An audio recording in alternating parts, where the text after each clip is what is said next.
మాది సిద్దిపేట జిల్లా చేర్యాల మండలం గుర్జకుంట విలేజ్. నా పేరు మహేందర్. నేను గత 4 సంవత్సరాలుగా మేటిగా చేస్తున్నాను.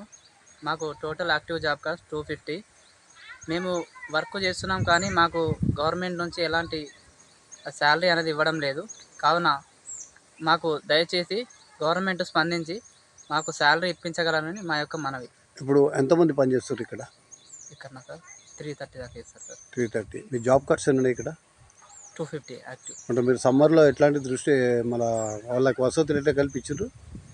సౌకర్యమే సార్, వాటర్ సౌకర్యం, టెంట్ సౌకర్యం అవన్నీ కల్పించినాం సార్. అన్ని యాక్టివ్ జాబ్ కార్డ్స్ ఎన్ని ఉన్నాయి? 250 ఉంటాయి సార్. 250. ఇంకా కొత్తగా పెట్టుకున్న వాళ్ళు ఎవరు ఉన్నారు? కొత్తగా మన న్యూ అప్లికేషన్లు ఉన్నాయి సార్.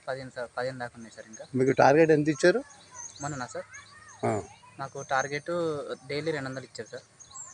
లేదు, ఏ మొక్కలు ఇచ్చారు? ఎంత మీకు నర్సరీ మీద ఎంత టార్గెట్ ఇచ్చారు? ఊరికి 3000 టార్గెట్ ఇచ్చారు సార్. మాకు 3000 సర్వేలు వచ్చినాయి సార్. ఒక 20% పోయినాయి సార్. ఇప్పుడు మీరు ఎన్ని రోజులు అవుతుంది ఇక్కడ చేయబట్టి? 4 సంవత్సరాలు అవుతుంది సార్ మేట్ చేయబట్టి.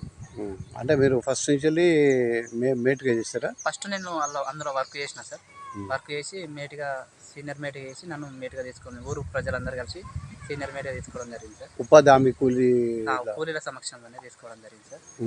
మొత్తం ఎన్ని గ్రూప్స్ ఉన్నాయి ఇక్కడ? ఇక్కడ మొత్తం 20 గ్రూపులు సార్. కానీ ఇప్పుడు గ్రూపు ఎన్ఆర్ఈజీఎస్ వచ్చి నుంచి గ్రూపులో తీసుకోవడం లేదు కదా సార్. డబ్బులు పడుతున్నాయి వాళ్ళకి? డబ్బులు మొన్న రీసెంట్గా పడ్డాయి సార్. అందరికి డబ్బులు పడ్డాయి సార్. అంటే ఇక్కడ పోస్ట్ ఆఫీస్ తీసుకుంటారా? ఎక్కడ తీసుకుంటారు? కొన్ని బ్యాంకులో పడుతున్నాయి సార్, కొందరు పోస్ట్ ఆఫీస్ ఇస్తారు సార్. అంటే వాళ్ళకు ఇప్పుడు ఎంత అమౌంట్ పడుతుంది? డైలీ 220, 210 దాకా పడుతుంది సార్. ఇప్పుడు గవర్నమెంట్ 300 రూపాయలు పంపించింది కదా, ఎట్లా? అవును సార్. ఇక్కడ ఏంటంటే లేబర్లు ఒక 2 అవర్స్ 3 అవర్స్ చేసి ఊరుకుంటారు సార్. పని ఎక్కువ చేయడం లేదు.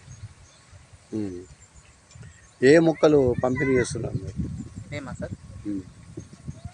మునగ, జామ, ఈ మన కరివేపాకు లాంటివి వేసినాం సార్.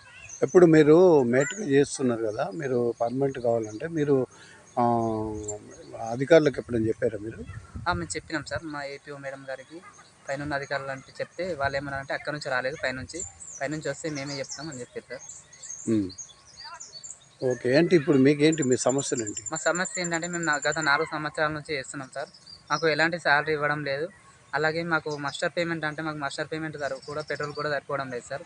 కావున మీరు దయచేసి మాకు పర్మనెంట్ చేయించి శాలరీ ఇప్పించగలని మా యొక్క మనవి.